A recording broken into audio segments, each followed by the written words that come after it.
การสร้างแบบเสื้อคอป้ายแต่ว่าทางซ้ายเนาะทางซ้ายเสื้อมันแบบเป็นแหลมๆลงมาคือในแบบขั้นตอนทำอิฐเราก็จะมาเริ่มจากการวัดแทกความยาวของตัวเสื้อเนาะก็คือวัดแทกจากจุดนี้ลงมานี่เป็นความยาวของตามในแบบหูมันจะมีแผ่นข้างหน้าถึง2แผ่นตรงที่1มันจะเป็นแบบนี้เราเป็นทรายลงมาส่วนแผ่นตัวที่2จะอยู่ในเส้นกระโปรงนี้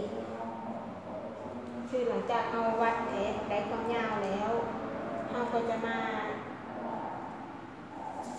แทกบ้าไล่เนาะบ้าไล่ก็คือเส้นบ้าไล่ก็คือบ้าไล่หาร2บ้าไล่หาร2ก็คือจุดนี้หารจุดนี้เนาะความกว้างของบ้าไล่หาร2เราหมายไว้ส่วนยากจุดนี้ลงมานี่ให้หมายยักษ์โดน3นิ้ว3เส้นเขาก็มาหมายไว้เนาะจากจุดของเส้นรถบ้าไล่นี้หาเส้นลึกนั่นก็คือหอปุกแขนหาร2พอผู้เขนหาร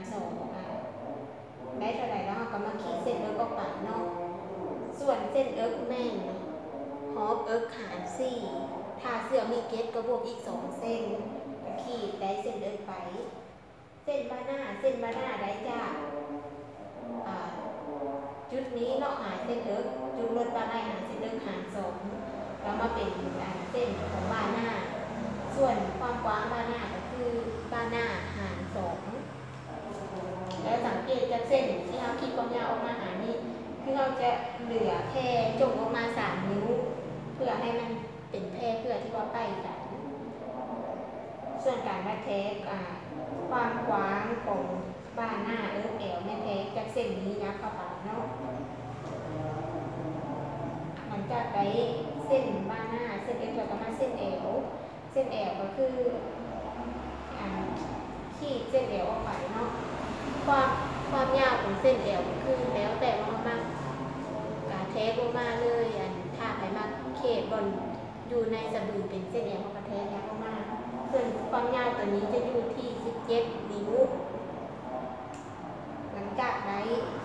เส้นแอวแล้วเนาะเท่ากับมาแทกเส้นแอวก็คือฮอปแอวหาร4บวกอีก2เส้นเป็นการยิบเก็ตเนาะยิบเก็ตเสื้อมันกระแทกก็ไปขีดเป็นเส้นแอวหมายไว้แล้วเราก็ใช้ขีดเชื่อมต่อจุดเนาะจุดบ้าไล่ขีดเชื่อมต่อส่วนจุดลดบ้าไล่บ้าหน้าเส้นเดินเข้าก็ใช้ในบรรทัดสูงลงในการขีดเลยแล้วเราก็ขีดไปตามนี้หลังจากได้รูปแขนแล้วเส้นหาเส้นแอวแล้วก็เส้นกระโปรงเราก็จะมาเชื่อมต่อเนาะเส้นกระโปรงก็คือกันกับเส้นแอวก็คือฮอปกระโปรงหาร2ฮอปกระโปรงหาร4ฮอปกระโปรงหาร4บวกอีก2เส้นเราก็ขีดเป็นเส้นกระโปรงไปหลังจากได้แล้วส่วนมันจะมี2แผ่นเนาะสำหรับแผ่นหน้าก็คือจากนี้ลงมาเราก็แทกได้ว่าต้องการให้มันยาวสำหรับส่วนกระโปรงนี้มันจะเป็นอีกแผ่นหนึ่งจะแทกให้เบิ่งนอกความยาวของมันมี2แผ่นก็คือตัวเส้นกระโปรงตัวนี้19นิ้วส่วนแผ่นตัวนี้จะเป็นยาวลงมาเลยเวลาที่เราเอาไปตัดใส่แผ่เนาะไปตัดใส่แผ่เราก็จะตัดตัดแผ่นนี้ก่อนตัดแผ่นที่มันเป็นเจยลงมานี่เนาะตัดแผ่นตัวนี้แล้วหลังจากนั้นเราก็จะมาตัดตัวเจยนี่ทิ้งแล้วก็เอาเขตเฉพาะเขตนี้แบบนี้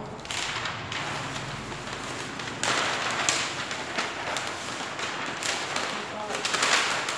จะพัดไปแล้วเนาะให้เหลือตัวนี้อันนี้อีกเป็นอีกแผ่นหนึ่งของแผ่นหน้าก็คือจะตัดเอาเฉพาะเขตนี้ส่วนข้อก็คือกับหลายแบบที่ผ่านมาเนี่ยก็คือความเลิกของข้อ3นิ้วความกว้างของข้อ3นิ้วแล้วก็ขีดเชื่อมต่อกันแล้วก็ใช้ไม้บรรทัดซุกลงในการขีดเชื่อมต่อแล้วก็โค้งคอเนาะแล้วก็โค้งกายจนมาฮอด แผ่นที่เราเผื่อแผ่ไว้ส่วนข้อหลังก็ยัดจากเส้นด้านไหล่ลงมาของข้อหลังเรายัดลงมา1 นิ้วแล้วเขาก็มาใช้แม่บรรทัดซุกนกในการโค้งข้อหลังนี้ก็ได้แล้วสำหรับแบบเสื้อคอป้ายที่ว่าเป็นจื้อลงส่วนแขนเสื้อการสร้างแขนก็คือแท็กเนาะแท็กความยาวของแขนเสื้อเข้ามาเท่าไหร่เขาก็แท็กแล้วเขาก็หมายไว้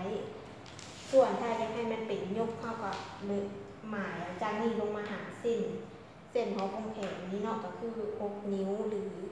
6 นิ้วปลายมันก็จะได้ยกที่ง่ายกว่าแขนที่มันยกง่ายกว่าหลังจากนั้นส่วนเส้นนี้เขาก็ขีดออกไปก็คือฮอวงแขนหาร2สมมุติว่าฮอวงแขนเราได้15 นิ้วเนาะหาร2ก็ได้ 7.5 ก็ขีดออกไปแล้วก็ขีดเส้นเสื่อมต่อให้มันเป็น3 เหลี่ยมหลังจากนั้นก็ใช้แม่บรรทัดซบนกคือเป้าเนาะในการโค้งวงแขน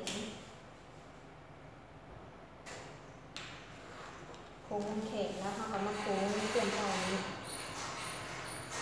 นี้ก็แล้วสำหรับแบบแขนเสื้อเนาะ